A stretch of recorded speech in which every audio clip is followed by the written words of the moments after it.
ونحن في شهر نوفمبر أعده كشهر خيرات وبركات، إذ ذر علينا باندلاع أول رصاصة لاستيراد سيادتنا، وها نحن نعود بعدها بعد مدى طويل، لكن في الجامعة في كنف العلم والمعرفة لنجني ثمار ما زرع آباؤنا وأجدادنا، ونتمنى نكونوا خير خلف لخير سلف.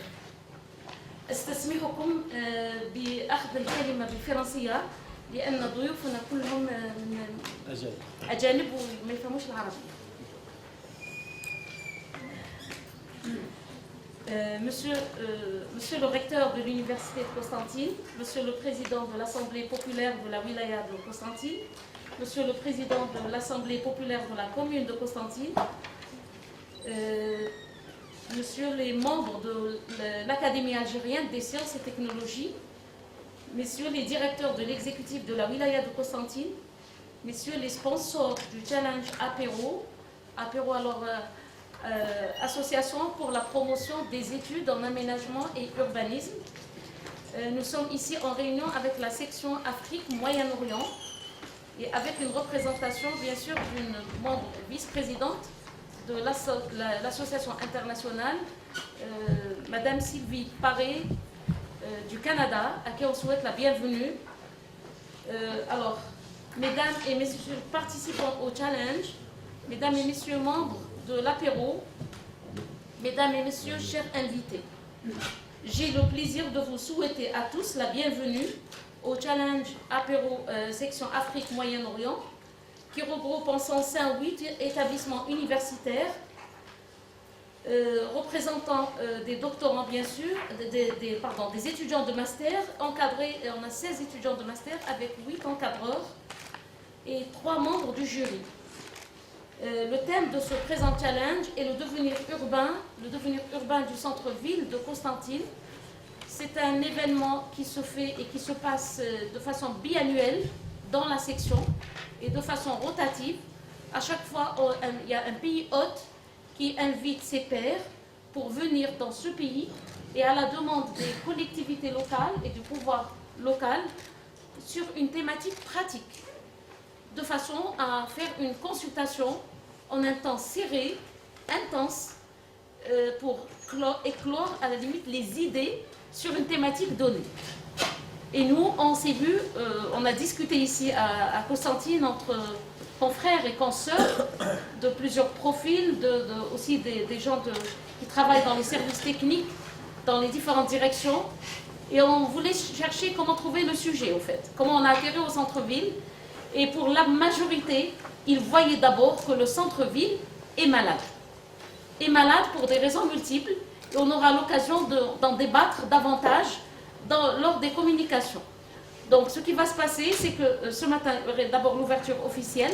Et après, on aura à faire des conférences cadres pour mieux éclairer les participants pour qu'ils puissent intervenir de la façon la plus correcte possible. Bien sûr, on leur a donné déjà des documents, des cartes, etc. Mais on restera à leur disposition. La visite, elle sera guidée et on va voir comment ils vont, à la limite, faire des propositions sur ce qu'ils voient à partir des milieux urbains au réel. C'est un travail assez intense pendant 4 jours, même 4 et demi, 5. Et les résultats, les délibérations se passent le 29. Donc, vous êtes également conviés au moment de la restitution des résultats. Sans plus tarder, je vais donner la parole à Monsieur le recteur. Merci. Merci madame. صباح الخير. السلام عليكم ورحمة الله تعالى وبركاته. بسم الله الرحمن الرحيم. Bonjour à tout le monde. Voilà, donc nous sommes très honorés ce matin de recevoir Monsieur le Président de l'APUI de Constantine. L'APUI, c'est l'Assemblée populaire de la wilaya de Constantine. Voilà, et Monsieur le Président de l'Assemblée populaire de Constantine. Donc deux grosses pointures à côté de ma gauche. Voilà. Et puis une grosse pointure qui est vice-présidente de l'Académie des sciences et des technologies. Et puis, bien sûr, tout l'honneur est pour nous de vous accueillir à Constantine, à l'université, et honorer, bien sûr, ce matin pour participer avec vous et collaborer de façon intense avec nos invités, que je remercie d'avoir honoré cette rencontre. Et j'espère que nous sortirons avec beaucoup d'idées, beaucoup de réflexions autour du devenir du centre-ville de Constantine.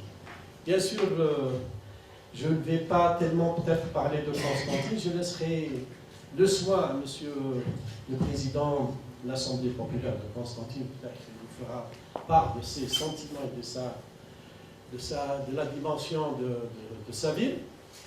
Et notre ami, le président de l'Assemblée populaire de la wilaya de Constantine, va peut-être nous donner quelques éléments d'information sur ces questions d'aménagement et les questions liées à l'urbanisme de la wilaya d'une manière ou d'une autre. Bien sûr, ils sont sur des dossiers assez importants et j'espère que ça aussi va nous éclairer pour que ce challenge trouvera la voie la plus probable et que les résultats de ce challenge soient à la hauteur de la dimension et de l'attente de la population de Constantine.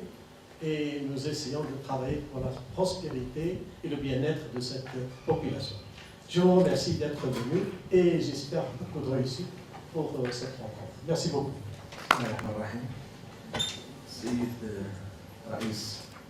جامعة الإخوان المتولي قسنطينة بروفيسور جكون عبد الحميد،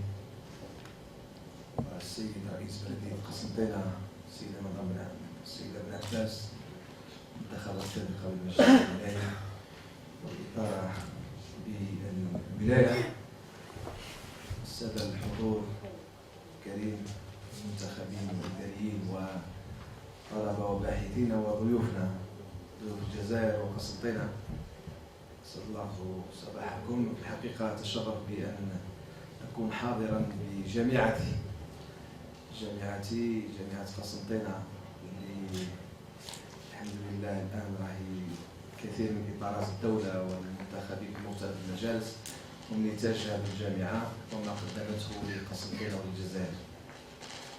اليوم موضوع هام جدا في هذا الملتقى الدولي اللي نهتم به كمنتخبين محليين.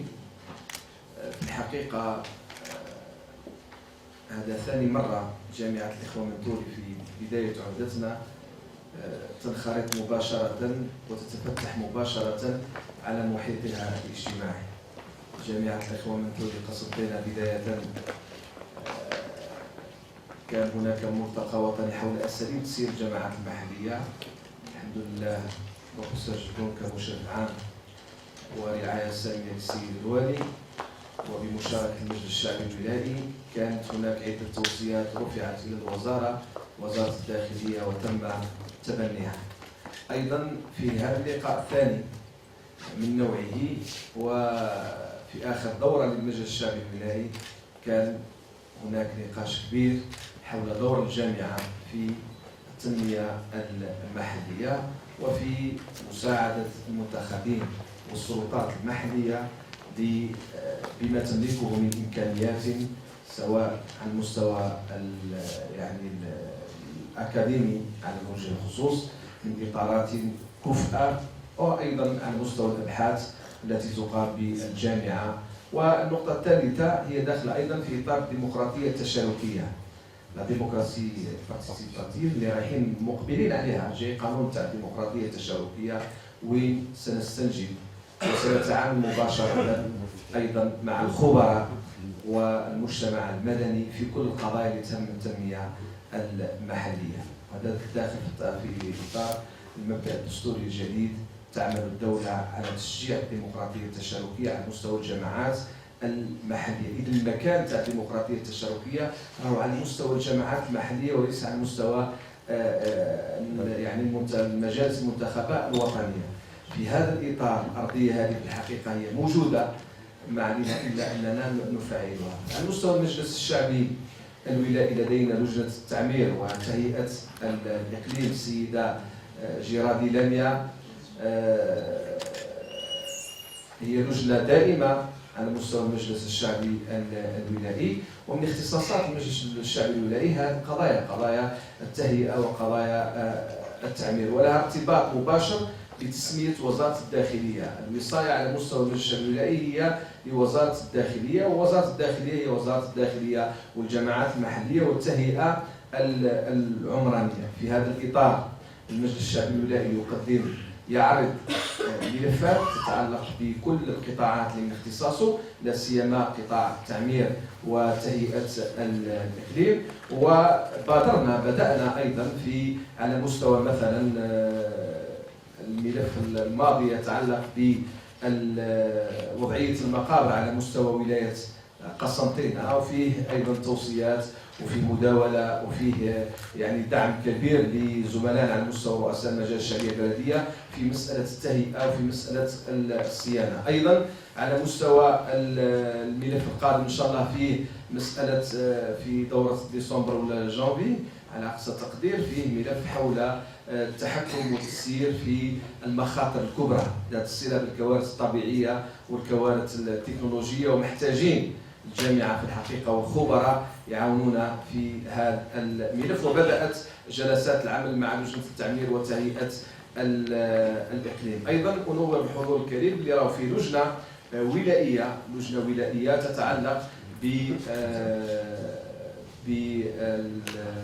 بالتعمير أيضا بالتهيئة بتسيير مدينتي قسنطينة وخروج. هذه لجنة ولائية رقم 1، واللجنة الولائية فيها المجلس الشعبي الولائي ممثل بها، وأيضا اللجنة الثانية وهي اللجنة المتعلقة باستكمال مشاريع عاصمة قسنطينة عاصمة الثقافة العربية، وفيه بدأ العمل بها لاستكمال هذه المشاريع لا سيما بالنسبة للمساجد، بالنسبة للزوايا القديمة، للأحياء القديمة. إذا هناك اهتمام محلي مركزي بقضايا التعمير وتهيئة الإقليم على مستوى ولاية قسنطينة، على مستوى بلدية قسنطينة اللي هي في الحقيقة من أقدم المدن على مستوى العالم، وبدأت فيها بعض المشاريع نتاع التهيئة.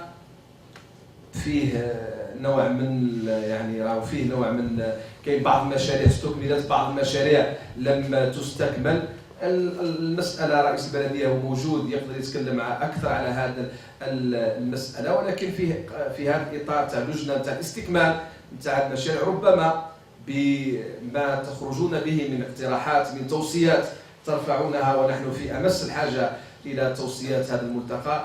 أكيد هي ستساعدنا إن شاء الله وتساعد لجنة التعمير والمجلس الشعبي الولائي وحتى السلطات المحلية في استكمال ما تم مباشرته من مشاريع، ولما لا برمجة مشاريع مستقبلا بما يعني تخدم مصلحة المدينة والمواطن في ولاية قسنطينة. هذه كلمة عامة، كلمة افتتاحية، وربما الأخت جرادي باعتبارها رئيس لجنة التعمير وتهيئة الإقليم على مستوى الشعبي الولائي لها كلمة متخصصة في هذا المجال. السيدة العباس لها السلطة التقديرية في مسألة ضمجتها الآن أو بعد الوحدة. المهم احنا بالنسبة لنا كمجلس الشعبي الولائي نرحب بكل الحضور اللي حضر لهذا الملتقى بهذا الموضوع الهام وبهذه الاشكاليه اللي ان شاء الله بعد تباحثكم فيها ستخرجون بتوصيات ان شاء الله نعتمدها على مستوى ولايه قسنطينه. وايضا ذكر الحضور في الختام باللي المجلس الشعبي البائي من صلاحيته انه يرفع كل التوصيات الى اي وزاره الى اي قطاع ما تهم الولايه، وهو ما سنعمل عليه ان شاء الله في ختام ملتقاكم يعني الهام جدا. ومره اخرى نشكركم على الحضور ونشكر في الحقيقه البروفيسور جكون على هذا الاشراف العام على هذا الملتقى. Je vais traduire ce qu'il vient de dire pour nos confrères invités. Voilà. Je vous rappelle aussi qu'il y a une éminente personnalité parmi nous, c'est professeur émérite Pierre Merlin, que vous connaissez, que Constantine connaît parce qu'il est venu déjà chez nous en 2011 et il va nous faire l'honneur. Non seulement il est membre de la commission d'évaluation avec professeur Salahdin Chabat et madame Sylvie Paré, et en même temps il va nous faire la conférence tout à l'heure inaugurale sur cette institution d'association internationale et qu'est-ce qu'elle a bien apporté dans le domaine de l'aménagement territoire et d'urbanisme. Je vais maintenant juste traduire de façon sommaire ce qui vient de dire mon confrère et ex-collègue dans l'Assemblée populaire de Wilaya. Alors, bien sûr, il a souhaité la bienvenue à l'ensemble des invités. Il a parlé aussi du rôle de l'université et le développement local, en faisant un rappel sur le rôle particulier de l'université en étant le leader dans le développement. Il a parlé de la démocratie participative. Il y a dans les textes d'application de la Constitution, il y a des documents en cours qui sont en cours d'élaboration et au niveau desquels il rappelle qu'ils vont impliquer des experts, bien sûr, dont notamment les chercheurs et les enseignants. Il a rappelé aussi l'existence de la commission urbanisme donc, sur le plan organique et la structure de l'Assemblée populaire de la wilaya de Constantine. Alors la wilaya, c'est la région en fait, pour ceux qui ne savent pas ce que c'est la wilaya. Département. Département, pardon, c'est département, oui, pardon. C'est le conseil départemental de la ville de Constantine. Donc il a rappelé l'existence de la commission urbanisme et aménagement du territoire, dont ses fonctions sont en rapport avec le contenu du portefeuille du ministère de tutelle, qui est celui de l'intérieur et des collectivités locales et de la ville. Et il se dit aussi tout ce qui se fait à l'échelle locale, au niveau de l'Assemblée, est pris en considération à l'échelle nationale. Pour preuve, il y a pas mal de dossiers qui ont été traités au sein même de cette commission et qui ont fait objet d'une généralisation à travers le territoire national, dont notamment le dossier relatif aux cimetières et un dossier qui est en train de se préparer aussi sur les risques, d'autant plus avec ce qu'on a connu ces derniers jours comme je dirais, aléa, voilà, pour ne pas dire catastrophe. Alors, il parle aussi de l'existence d'une commission aussi qui a son rôle lié à la gouvernance, une commission qui travaille également sur les projets qui ont été lancés dans le cadre de Constantine, capitale de la culture arabe, et qui n'ont pas été achevés. Elle va veiller pour le bon fonctionnement et l'achèvement de ce type de projet, d'autant plus qu'on a des regards témoins, des gens invités qui sont venus en 2011. Ils ont vu Constantine selon un visage et ils étaient déjà hier contents de revoir Constantine avec un nouveau look. J'espère qu'il sera encore mieux quand vous repassez la prochaine fois. Voilà, et ce qui est attendu du travail de challenge, c'est que vos propositions, bien sûr, vont être à l'écoute et ils vont voir dans quel contexte ils peuvent même passer à voir leur mode opératoire. Je vous remercie.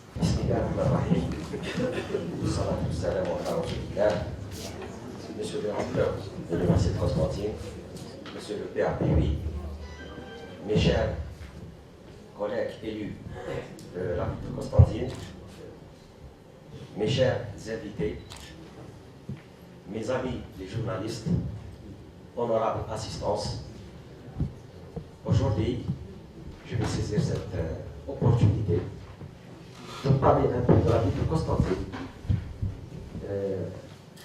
Devenir de la ville de Constantine sans passé. Et comme nous avons discuté avec monsieur le professeur Cheval il y a un instant, il y a deux mots en tant que président de la ville de Constantine, c'est d'avoir un centre-ville attractif, dynamique et sur le plan économique, sur le plan artisanal et sur le plan touristique. Mon intervention sera aujourd'hui en 2 pages. Hein? 2 pages. Je crois que c'est peu pour la ville de Constantine, mais ma communication sera sur le contexte et vision future sur le centre-ville de la ville de Constantine. Donc, c'est une ville historique avec plus de 25 siècles d'histoire, caractérisée par sa stratification civilisationnelle, notamment le périmètre du centre qui constitue la ville tout entière. Il est caractérisé par une série de symboles, dont la place de la Brèche, qui a connu une valeureuse résistance du Bey Ahmed en 1837, qui a résisté à la prise de la ville par les troupes françaises.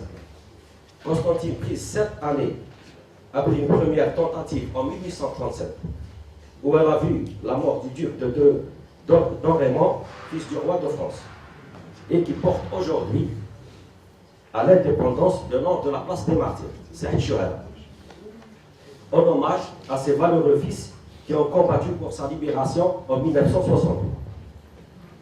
Son centre-ville, sur le plan architectural et urbain, et dans un périmètre aussi concentré, nous livre d'autres pans de l'histoire de la ville. Nous avons la Médina, yani Medina al-Qadima, ou communément appelée la vieille ville, qui était une ville entière à l'époque ottomane et qui nous trace l'historique de sa composition. Elle est formée de 2 parties, une partie basse et au centre, à l'image de ce qui était à l'époque ottomane, Sweqa, sauf et une partie haute, Qassaba ou Bellevue, Saint-Jean, etc. Et une partie haute restituée composée par des interventions coloniales lors de la colonisation. Cet ensemble urbain a fait l'objet d'une étude du plan permanent et de mise en valeur du secteur sauvegarde. L'étude est achevée, mais l'état physique de cet ensemble urbain constitue des soucis majeurs pour les collectivités locales, parce qu'il pose des questions et préoccupations sociales, dont l'exiguïté des demeures, donc qui ont des maisons qui ont plus de 4 siècles. Parce qu'il pose des questions de préoccupation sociale dans l'exiguïté des demeures, la vétusté du bâti avec son statut privé, ce qui rend la mission des pouvoirs publics locaux impossible. Cette vieille ville est restée pendant longtemps le centre-ville tout entière, où la majorité des services y est concentrée. Halien, malgré qu'il y a 3 nouvelles villes à Constantine, dans la ville de Constantine, il y a Imenjili, il y a Massinissa, et prochainement Aïn Has, reste toujours Constantine, le centre-ville de Constantine reste toujours le plus attractif dans ces 3 points.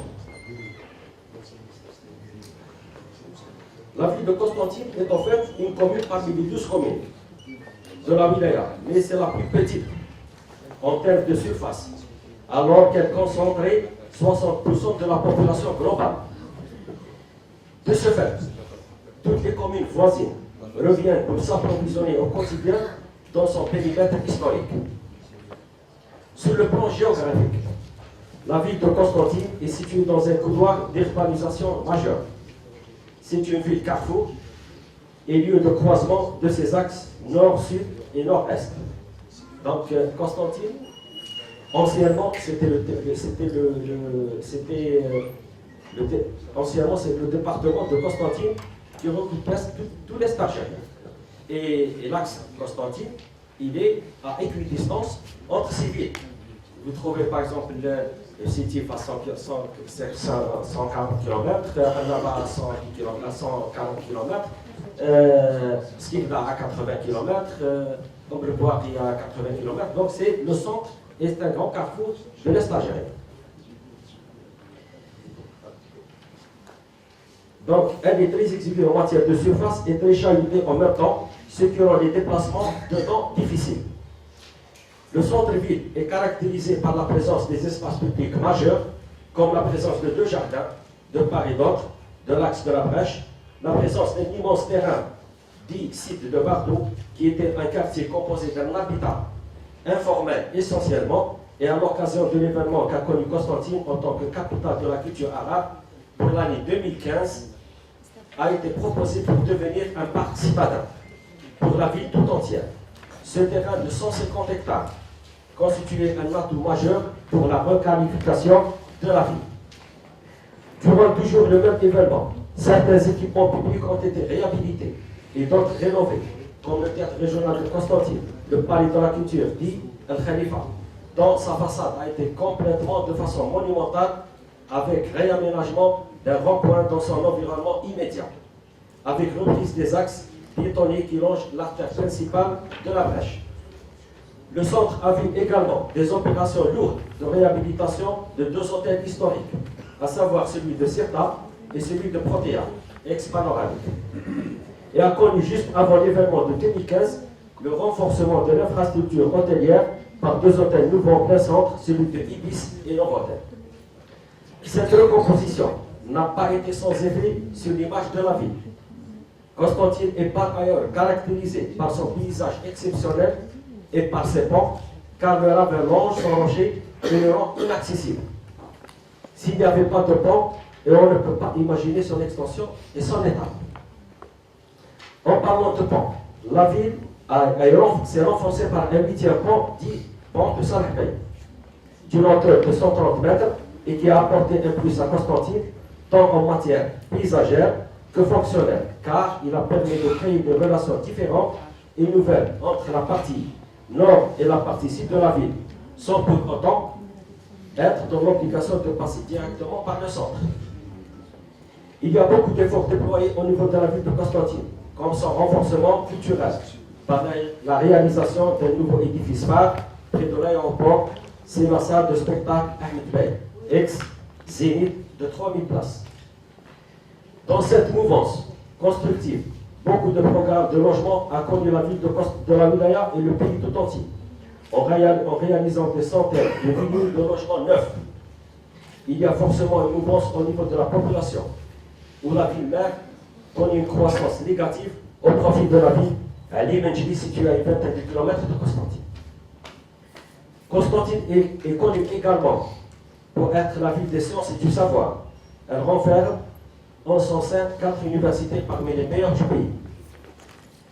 Dans le schéma national d'aménagement du territoire, approuvé en 2010, pour l'horizon 2030, Constantine est vue comme une métropole parmi les 4 désignés pour tout le pays, Alger, Oran, Constantine et Agde.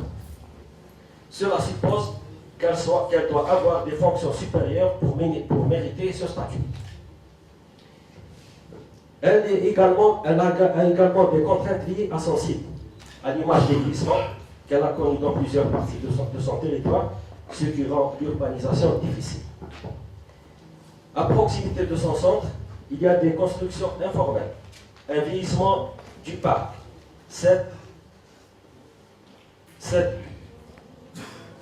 un vieillissement du parc et un report de la population ailleurs sur de nouveaux sites dans les extensions de la ville. En mettant une toile de fond, l'ensemble de ces éléments, leurs caractéristiques et leurs impacts, que pouvons dire du centre-ville de Constantine? Est-il en ordre? Répond-il aux besoins de la population locale et à ceux de la ville tout entière? Peut-on imaginer son devenir à court, moyen et long terme? Il y a un conflit au quotidien entre les voitures et le piéton. Qui favoriser? Peut-on parler du développement durable pour le centre-ville de Constantine? Doit-on laisser à l'État ou imaginer des opérations lourdes de fonds en compte pour le reprendre? Donc, en tant que PAPC de la commune de Constantine, je mets en pâture certaines idées et à vous de nous orienter sur votre perception de cet espace public en tant que visiteur externe et pourquoi pas contribuer à nous éclairer sur son devenir.